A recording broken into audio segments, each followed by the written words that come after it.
जो students graduation कर रहे हैं और उन्होंने 5th सेमेस्टर में पॉलिटिकल साइंस सब्जेक्ट ले रखा है, उनके लिए मैं लेकर के आया हूँ 5th सेमेस्टर पॉलिटिकल साइंस का मोस्ट इम्पॉर्टेंट प्रश्न, जो कि लोक प्रशासन के सिद्धांत से संबंधित है। तो आज की इस वीडियो में मैं आपको बताने वाला हूँ कि लोक प्रशासन के संबंध में कौन कौन से महत्वपूर्ण प्रश्न आपकी आने वाली परीक्षा के लिए बहुत ही लाभदायक सिद्ध हो सकते हैं। तो आइए बिना देर करते हुए हम आज की इस वीडियो को स्टार्ट करते हैं।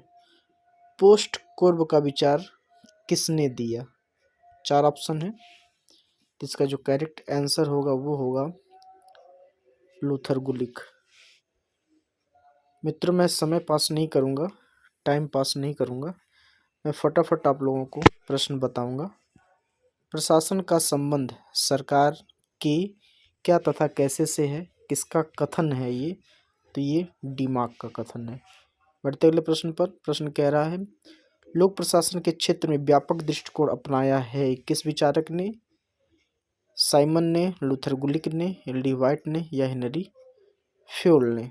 तो जो व्यापक दृष्टिकोण को अपनाने का जो श्रेय जाता है वो जाता है इसमें से एल.डी. व्हाइट को। बढ़ते हैं अगले प्रश्न पर। अगला प्रश्न कह रहा है कि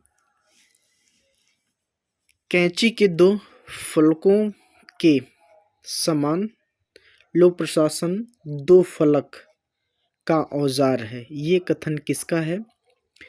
तो मित्रों, मैं इस कथन की बात करूं तो ये बहुत ही महत्वपूर्ण प्रश्न है, और इस महत्वपूर्ण प्रश्नों को जो बताया है वो विचारक हैं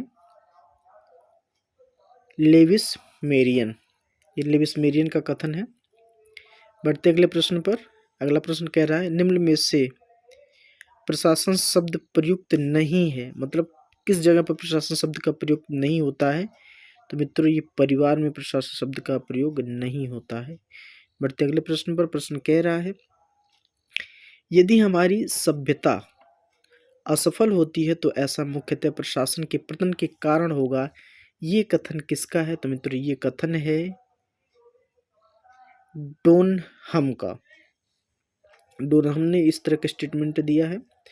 बढ़ते अगले प्रश्न पर।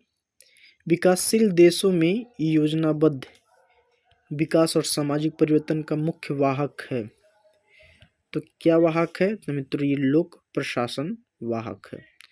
बढ़ते अगले प्रश्न पर। प्रश्न कह रहा है, लोक प्रशासन में वे सभी कार्य आते हैं जिनका उद्देश्य लोक नीति को पूरा अथवा क्रियान्वित करना है, ये कथन किसका है? तो मित्रों, ये जो कथन है बहुत ही प्यारा प्रश्न है, बहुत ही महत्वपूर्ण है। तो इसका जो राइट आंसर हो जाएगा मित्रों वो होगा एल.डी. व्हाइट। बढ़ते अगले प्रश्न पर।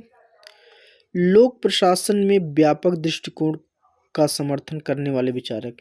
मित्रों देखिए, लोक प्रशासन में मुख्यतः 4 प्रकार के मोटे तौर पर दृष्टिकोण को अपनाया गया है। तो मैं उन सभी विचारकों को इसमें शामिल किया हूँ जो विचारक लोक प्रशासन के चारों दृष्टिकोणों में अपना अपना मत देते हैं।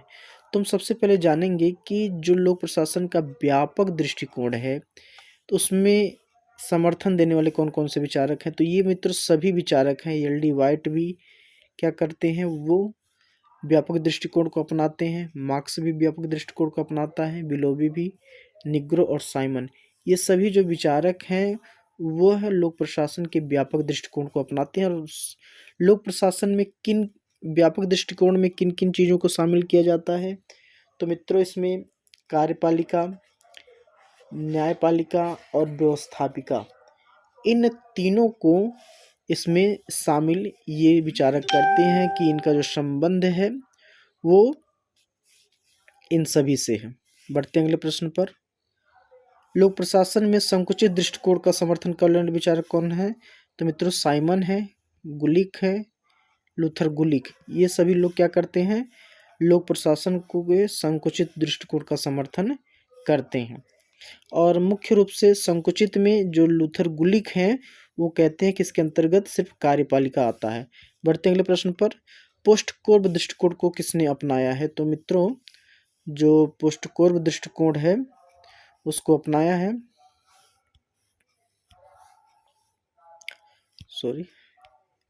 इसको अपनाया है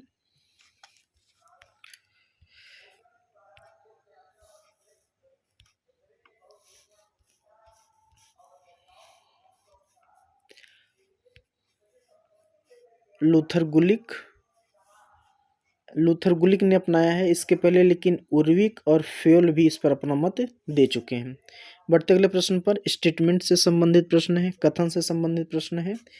प्रश्न कह रहा है कि प्रशासन का संबंध उन वस्तुओं के करवाने से है जिसके द्वारा निर्धारित लक्ष्य की प्राप्ति हो सके। तो ये कथन किसका है मित्रों? ये कथन है लूथर गुलिक का, याद रखिएगा, इंपॉर्टेंट प्रश्न है। वांछित परिणामों की उपलब्धि के लिए मानव समूह का सामूहिक परिणाम का नाम ही क्या है?